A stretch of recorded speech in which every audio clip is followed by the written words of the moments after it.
Bismillahirrahmanirrahim. Assalamualaikum warahmatullahi wabarakatuh. Salam rahayu rahayu rahayu. Alhamdulillah.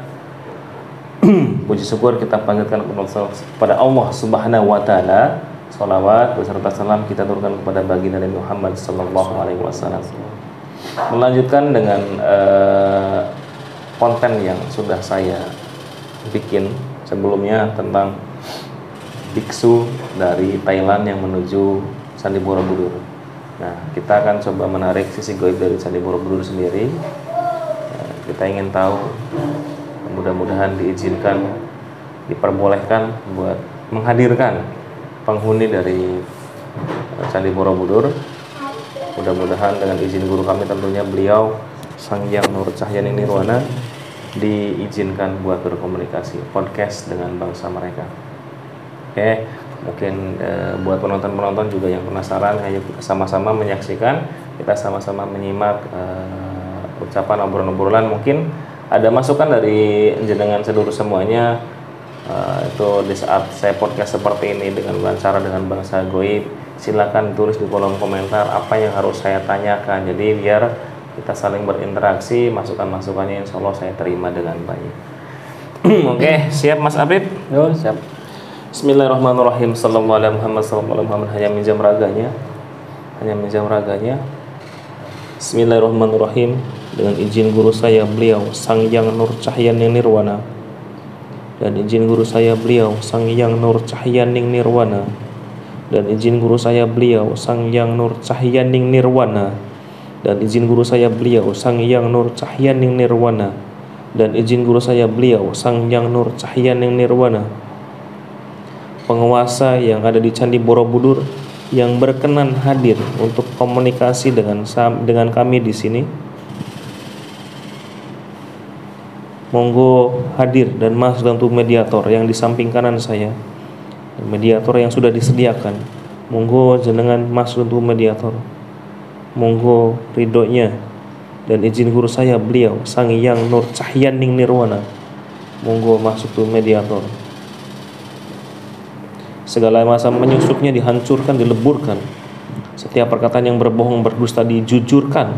Semakin jujur, semakin berdusta maka akan semakin jujur.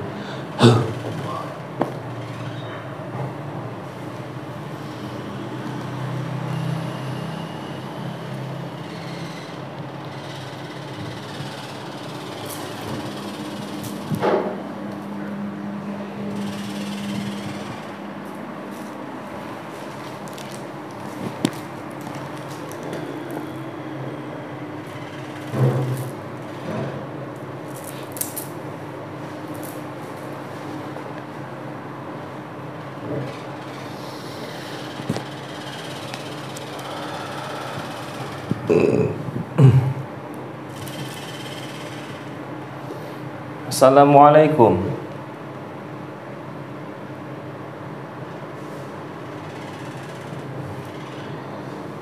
Sampurasun. Bisa bicara bahasa Indonesia? Selamat malam, Yang. Malam. Malam. Ngapunten. Jenengan wujudnya apa? Seperti patung yang ada di Candi Borobudur. Seperti patung yang ada di Candi Borobudur. Iya, tapi saya bangsa jin. Bangsa jin jenengan.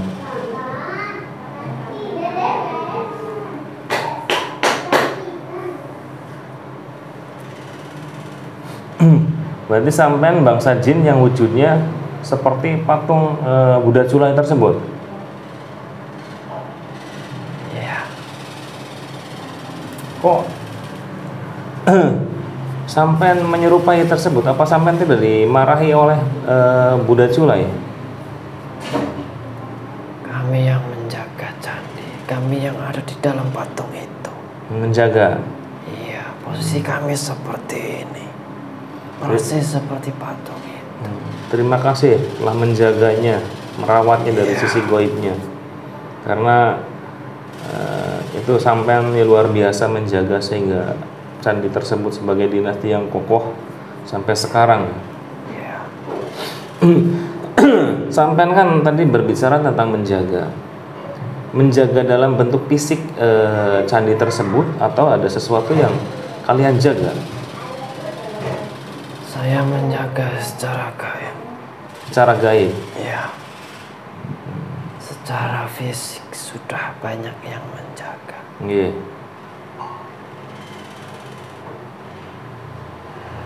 Secara gaib, apa yang kamu jaga, atau jenengan atau eyang sampai menjaga apa di sana?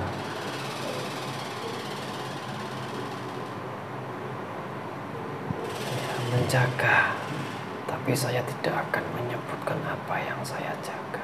Iya. Sesuatu yang sangat luar biasa. Iya. Jika orang-orang itu tahu, intinya hal yang belum pernah manusia itu lihat, manusia modern, Iya. apa yang ada dalam candi tersebut. Itu ditutupin dengan batu-batu itu, apa emang wujud goibnya berbeda dari wujud nyatanya?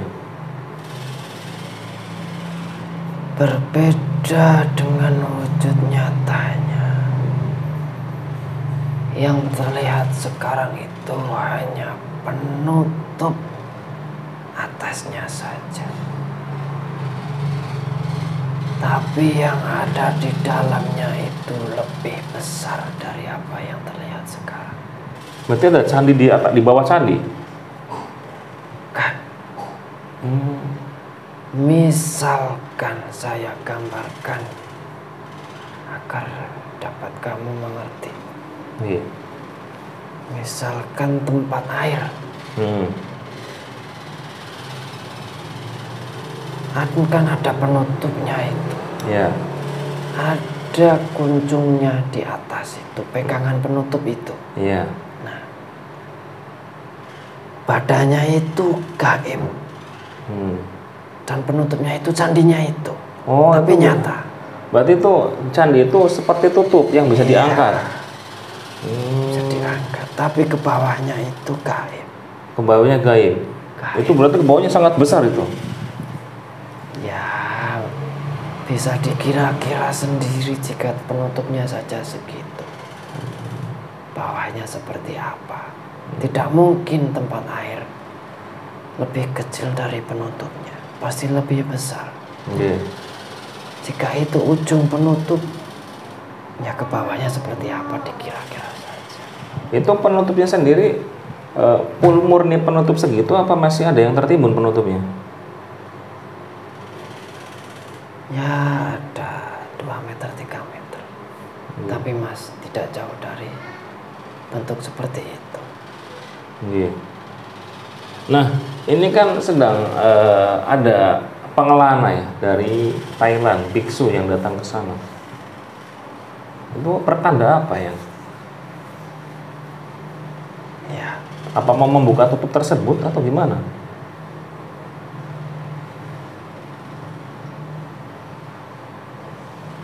Tidak. Tapi yang pertama itu ya ibadah. Menurut agama dia itu ibadah. Yang kedua, ya ada interaksi dengan bangsa gaib yang ada di situ. Seperti saya itu kemarin ya ikut interaksi kepada mereka. Tapi itu rahasia. Tidak akan dibuka di sini atau dimanapun. Nah, setelah melakukan interaksi seperti itu, apakah itu akan jadi titik balik bangkitnya agama Buddhis, agama Buddha itu, atau agama yang akan naik ke permukaan itu agama apa nanti? Ya, ada sedikit tentang seperti itu. Tapi bukan agamanya yang berubah, tapi budi pekertinya itu yang akan dirubah. Bukan agamanya, tapi budi pekertinya. Agamanya tetap Islam, tapi budi pekertinya akan seperti orang-orang Buddha, kuat dan kental. Seperti itu. Berarti nah sampean kan belum punya agama ya? Maksudnya punya tapi tidak Islam. Nah, isi dari Candi Borobudur itu untuk siapa? Untuk agama apa? Apakah ini juga dari rombongan biksu itu akan mengambil isinya, dibawa pulang ke sana, atau seperti apa? Isinya tetap di situ. Sesuatu itu untuk dunia nanti. Intinya untuk dunia. Saya tidak akan menyebutkan secara gamblang, tapi intinya itu buat dunia.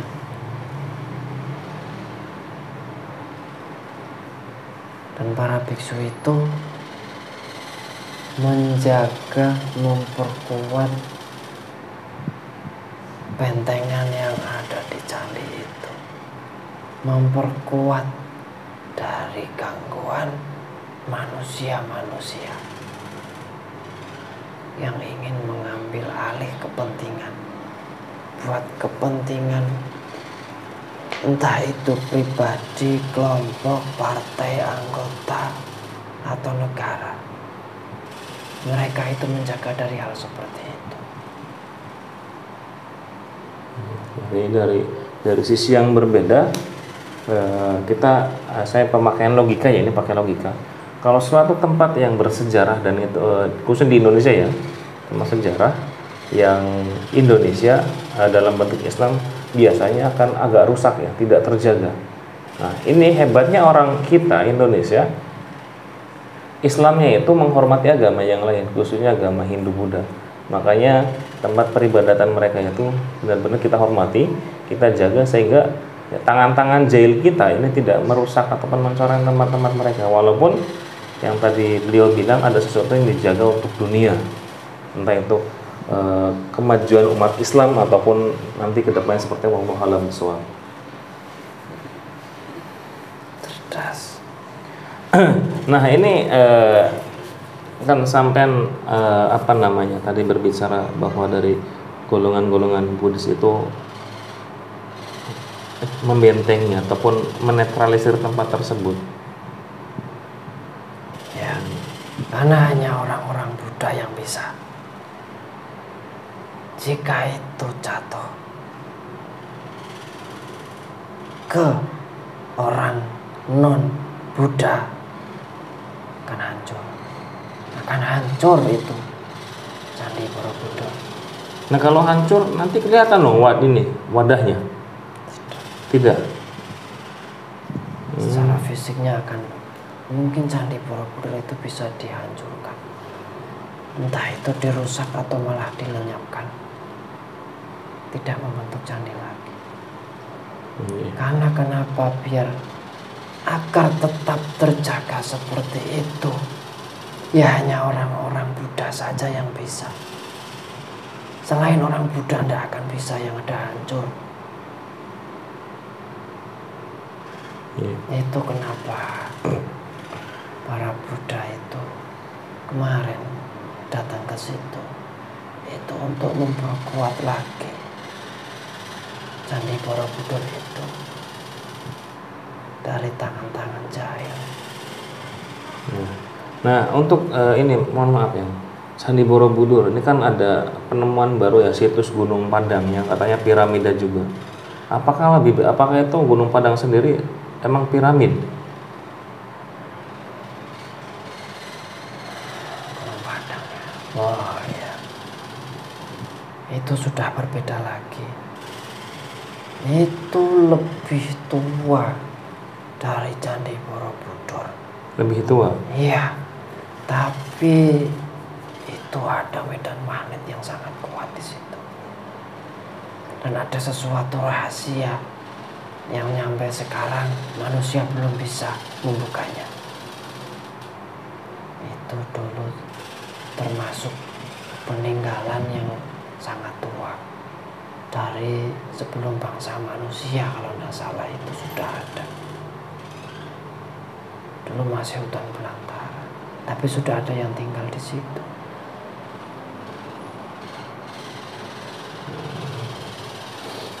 Ya mungkin nanti kita akan coba menarik misteri gunung dari Gunung Padang sendiri ya. Nanti setelah ini mungkin kita sambung ke Gunung Padang. Mudah-mudahan mediatornya kuat ya. Nah ini yang ataupun Mbah, itu kan Candi Borobudur dengan dekat dengan Candi Prambanan. Yang si satu garis itu kan. Nah itu apa juga Candi Prambanan juga ada sebagai penutup wadah seperti itu? Atau beda konteks, beda definisi atau beda dari segi pandangnya? Itu benteng. Itu menara. Menara. Ini Candi Borobudur. Itu menara tinggal satu, Prambanan. Itu sebenarnya dulu masih ada lagi. Cuma sudah hilang. Roboh. Itu jika digali masih ada itu sebenarnya. Cuma hanya sisa itu saja yang berdiri. Nah ini yang terpenting, yang membangun Candi Borobudur itu siapa? Dari zaman kerajaan ataupun dari zaman Nabi apa itu Candi Borobudur itu?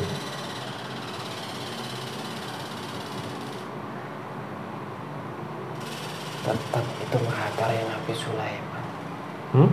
Nabi Sulaiman. Nabi Sulaiman. Iya, yang tapi tidak pure Nabi Sulaiman yang membangun. Pasti tidak kuat. Karena Nabi Sulaiman itu pasukannya banyak. Ya Nabi Sulaiman beserta rekan-rekan yang membangun. Ya, intinya dari zaman Nabi Sulaiman. Iya, intinya dari zaman Nabi Sulaiman. Itu dikhususkan untuk orang agama Buddha atau agama Islam, Candi Borobudur tersebut, karena yang membangun kan Nabi Sulaiman. Ya itu buat semua agama boleh. Cuma kan dulu yang lebih kental di situ kan Buddha.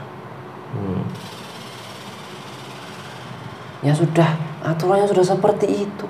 Hanya Buddha yang bisa menjaga itu warisan. Ya gampang. Jika jatuh ke orang Muslim, mohon maaf, hancur. Percaya sama saya. Ya mungkin bahasanya sesuatu warisan yang diamanahkan kepada para biksu ya, pada agama Buddhis ya. Iya. Kenapa tidak ke orang-orang Islam?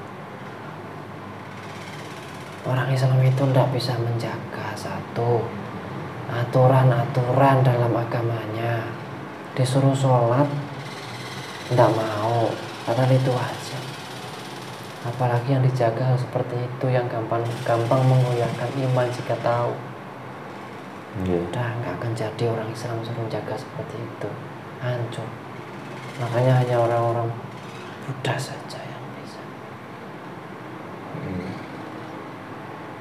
Ya mudah-mudahan kita doakan buat teman-teman. Mudah-mudahan ini para biksu yang sedang berjalan menuju Magelang diberikan kesehatan, terus tahan daya tahan tubuh yang kuat sehingga misi untuk menjaga Candi Borobudur sukses ya, berjalan sukses, amin amin ya rabbal alamin. Apalagi menatap akan adanya pemilu di 2024 ya, mungkin guncangan ataupun gesekan yang luar biasa. Oke, yang terima kasih atas komunikasinya. Terima kasih ya. Ada sesuatu yang mungkin kita bermanfaat buat kita, walaupun kita tidak bisa mengorek semua informasi karena sesuatu yang memang tidak boleh disampaikan. Itu pun buat teman-teman semua, ayo kita agama Islam jadilah agama yang baik. Jangan mencoreng agama kita dengan sebuah perilaku kita yang tidak baik, karena perilaku kita yang baik itu ia akan membawa agama, padahal bukan agamanya yang tidak baik, Pak. Kita sendiri.